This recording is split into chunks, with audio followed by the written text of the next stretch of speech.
दोस्तों welcome to domain education. ठीक है, हम लोग आज देखेंगे अंतर्राष्ट्रीय घटनाक्रम मीन्स इंटरनेशनल इवेंट्स। ये है पीडी मार्च 2020 का। ठीक है, इसमें सबसे पहला टॉपिक देखेंगे भारत व पाकिस्तान द्वारा अपने परमाणु प्रतिष्ठानों की सूचियों का आदान प्रदान और कैदियों की सूची का भी आदान प्रदान साथ ही समापन हुआ। ठीक है, ये कब हुआ था? वर्ष 1998 का एक समझौता के मुताबिक हुआ। ठीक है, ये आपसी द्विपक्षीय समझौता के अनुपालन के तहत भारत व पाकिस्तान ने अपने परमाणु प्रतिष्ठान को सूचियों का आदान प्रदान 1 जनवरी 2020 को किया। ठीक है, और ताज़ा सूचियों के अनुसार इस समय 282 भारतीय पाकिस्तान जेल में बंद है। ठीक है, जिसमें 227 मछुआरे हैं। ठीक है, और भारत में पाकिस्तानी कैदियों की संख्या 366 है और इसमें 99 मछुआरे हैं। ठीक है, 267 अन्य नागरिक हैं।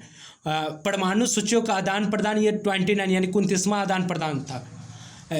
और अगला देखते हैं एस्टोनिया, नाइजर, ट्यूनीसिया, वियतनाम तथा सेंट विसेंट ग्रेनाडाइंस 1 जनवरी 2020 से सुरक्षा परिषद के नए सदस्य यानी कि 5 नए अस्थायी सदस्य चुनाव 73वें सत्र में किया गया। ठीक है, भारत इसमें 7 बार अस्थायी सदस्य अब तक चुना जा चुका है। ठीक है, इसमें कुछ नहीं देखना, इस लोग अस्थायी अध्यक्ष चुने गए। ताइवान की राष्ट्रपति साई इंग वेन इस पद पर पुनर्निर्वाचित किए गए। ठीक है, ये 4 वर्ष के कार्यकाल वहाँ होता है। ठीक है, इसमें दूसरे कार्यकाल के लिए उनका चुनाव हुआ है। ठीक है, पुनर्निर्वाचित हुए हैं। वो डेमोक्रेटिक प्रोग्रेसिव पार्टी के से नेता हैं। ठीक है, नेता है। और पाकिस्तान के पूर्व राष्ट्रपति परवेज मुशर्रफ को मौत की सज़ा लाहौर उच्च न्यायालय ने रद्द कर दी 13 जनवरी 2020 को। इसलिए इनको रद्द कर दिया गया क्योंकि वहाँ पाकिस्तान के जो पूर्व राष्ट्रपति परवेज मुशर्रफ पर देशद्रोह का मुकदमा चल रहा था। इससे पहले उनको उम्र कैद की सज़ा सुना दी गई, फांसी की सज़ा दी गई थी, लेकिन लाहौर को उच्च न्यायालय ने इसे रद्द कर दिया। ठीक है, और आगे देखेंगे सुल्तान काबूस बिन सईद अल सईद के निधन के पश्चात उनके चचेरे भाई हैतम बिन तारिक सुल्तान बने। ठीक है, ओमान के 10 जनवरी 2020 को उनका निधन हो गया। ठीक है, उन्होंने भारत के पुणे से ही शिक्षा यानी कि भारत से उन्होंने जिनका निधन हुआ शिक्षा प्राप्त किया था। ठीक है, और अब हम लोग देखिए अमेरिका के मिसाइल हमले से ईरानी सेना के एक वरिष्ठ जनरल की मौत के बाद अमेरिका व ईरान के बीच तनाव में वृद्धि। ठीक है, इराक की राजधानी बगदाद, यहाँ से क्वेश्चन बनने का चांस है। बगदाद के हवाई अड्डे पर हमला कर अमेरिकी की ईरानी सेना शीर्ष commander major general Qasem Soleimani को मौत की घाट उतार दिया। ठीक है, सुलेमानी के 2 साथी की भी मौत हो गया। विशिष्ट बल रिवोल्यूशनरी गार्ड्स की विदेशी यूनिट कुदस फोर्स के ये फोर्स थे। ठीक है, इनका और उन्हीं के साथ जैसे ईरानी सेना के मानवीय चूक से यूक्रेन यात्री विमान तेहरान में दुर्घटनाग्रस्त। ठीक है, इसमें सभी 176 सवारी की मृत्यु हो गई। ठीक है, इसमें क्या हुआ था, जब अमेरिका ने जनरल कासिम सुलेमानी पर जब हमला करने के बाद इसके जवाबी कार्रवाई में जब कार्रवाई की तीसरी के कारण तेहरान में दुर्घटनाग्रस्त हो गया। ठीक है, ये एक बोइंग 737 800 यात्री का विमान राजधानी तेहरान में दुर्घटनाग्रस्त हो गया। ठीक है, ये 8 जनवरी 2020 को हो गया ईरान सेना द्वारा दागी गई मिसाइल से के कारण। ठीक है, ये घटना अमेरिका द्वारा हवाई हमले के कुछ ही देर बाद हुआ था। ठीक है,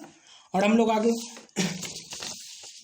परमाणु प्रशिक्षण प्रारंभ करने तथा नए राजनीतिक हथियार विकसित करने के लिए उत्तर कोरिया की चेतावनी। ठीक है, उत्तर कोरिया बार बार अमेरिका को चेतावनी यानी कि धमकाता रहता है। ठीक है, इससे पहले अमेरिका के साथ सिंगापुर और एक और जगह पे बैठक हो चुका हुआ है। अमेरिका के साथ परमाणु वार्ता गतिरोध बरकरार बने रहने के गहरी निराश व्यक्त करते हुए उत्तर कोरिया के तनाज़ा शासक कौन है? किम जोंग उन ने परमाणु हथियार को अंतर महाद्वीपीय मिसाइल परीक्षण पर संबंधित रोक समाप्त करने की घोषणा की है। ठीक है, जनवरी 2020 में यहाँ बराबर ये घोषणा करते ये एक सन की तनाशा इनको बोला जाता है एक हिसाब से देखा जाए तो। ठीक है, नए वर्ष के पहले ही दिन हांगकांग में लोकतंत्र के समर्थक के व्यापक प्रदर्शन। ठीक है, यानी कि हांगकांग एक लीज पे कंट्री था एक हिसाब से बोला जाए तो।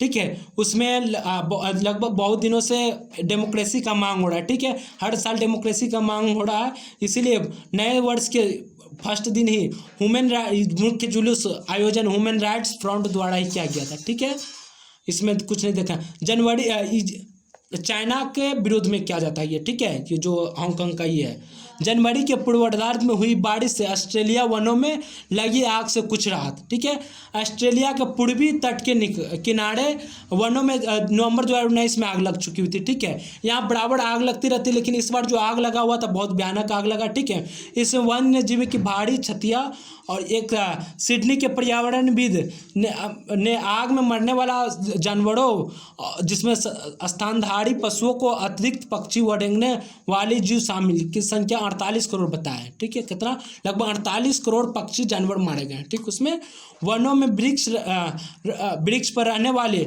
खूबसूरत प्राणी कोला की आधी आबादी इस आग में जलकर खत्म हो गई है। ठीक है, बुश फायर रिकवरी फंड यानी कि बुश फायर रिकवरी फंड से 200 करोड़ रुपये ऑस्ट्रेलियाई डॉलर प्रधानमंत्री मॉरिसन ने 6 जनवरी को घोषणा की। ठीक है, इसमें यह भी बोला गया था कि अगर 200 से नहीं होगा, 200 करोड़ से नहीं होगा तो इसको और भी कैश बढ़ाया जा सकता है। ठीक है, ब्रिटेन के प्रिंस हैरी और ने शाही परिवार की वारिसता सदस्यता छोड़ी। ठीक है, ब्रिटेन के प्रिंस चार्ल्स व दिवंगत प्रिंसेस डायन के 36 वर्षीय पुत्र प्रिंस हैरी ने ड्यूक ऑफ सक्सेस इनको बोला जाता है। ठीक है, और उनकी पत्नी, ठीक है, मेगना मार्कल डचेस ऑफ सक्सेस बोला जाता है। ठीक है, ने स्वयं को शाही परिवार से अलग कर सामान्य जीवन व्याप्त करने की घोषणा जनवरी 2020 में की। ठीक है, महारानी एलिजाबेथ द्वितीय यानी कि अभी वहाँ की महारानी कौन है? एलिजाबेथ द्वितीय है। 7 औपचारिक समझौता पर हस्ताक्षर कर 18 जनवरी को समापन किया गया। ठीक है, प्रिंस हैरी जो ब्रिटिश राज के सिंहासन के ये 6ठे नंबर पे के उत्तराधिकारी थे, अब लेकिन उनसे अलग हो गए हैं। ठीक है, लोकतंत्र आप देखेंगे अगला, लोकतंत्र के सूचांक में यानी कि डेमोक्रेसी इंडेक्स में भारत का विश्व में 51वां रैंक यानी कि 51वां रैंक है 2019 में। ठीक है, इसकी गणना Britain the economics intelligence unit यानी कि EIU द्वारा 2006 से की जाती है। ठीक है, ये 167 देशों का आकलित किए गए हैं। ठीक है, इसमें भारत का 51 रैंक, ये पिछले वर्ष यानी कि 2018 के मुताबिक इनका 10 अंक नीचे गिरा है। ठीक है, इसमें भारत में लोकतंत्र को दोषपूर्ण लोकतंत्र यानी कि फ्लॉड डेमोक्रेसी की श्रेणी में रखा गया है। ठीक है, इसका स्कोर कितना दिया गया? 6.09। फर्स्ट रैंक पर किनको रखा गया? नॉर्वे को। ठीक है, नॉर्वे फर्स्ट यानी कि इनका डेमोक्रेसी लेवल बहुत बढ़िया है। ठीक है, इंटरपोल के पूर्व प्रमुख मेंग होंगवी यानी कि मेंग होंगवी के 13.5 वर्ष की कारावास की सुनाई है। ठीक है, चीन के रिश्वतखोर के आरोप में चीन की एक अदालत ने 21 जनवरी 2020 को उनकी सजा सुनाई। ठीक है, मेंग होंग नवंबर 2020 में इंटरपोल के अध्यक्ष बनाए गए थे। उनका कार्यकाल 2020 तक था, बट उनको गिरफ्तार पहले ही कर लिया गया, इसलिए उनको अभी वो उम्र कैद की कारावास सुना दिया गया। ठीक है, 13.5 वर्ष का, सॉरी। ब्राजील के राष्ट्रपति जायर बोल्सोनारो की भारत यात्रा। ठीक है, प्रधानमंत्री मोदी के निमंत्रण पर 24 से 27 यानी कि 3 दिवसीय 2020 तक भारत यात्रा रहा बोल्सोनारो का। ठीक है, ये 71वें गणतंत्र दिवस 2020 समारोह के मुख्य अतिथि थे ये भारत में। ठीक है, शामिल होने के लिए आमंत्रित किए गए थे।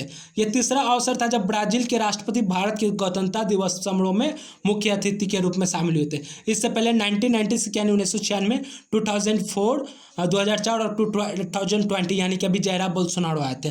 थैंक यू दोस्त, आप ज़्यादा से ज़्यादा लाइक कीजिए, शेयर कीजिए और सब्सक्राइब कीजिए, और आगे हम लोग वीडियो में पॉलिटी पढ़ाएंगे। ठीक है, थैंक यू।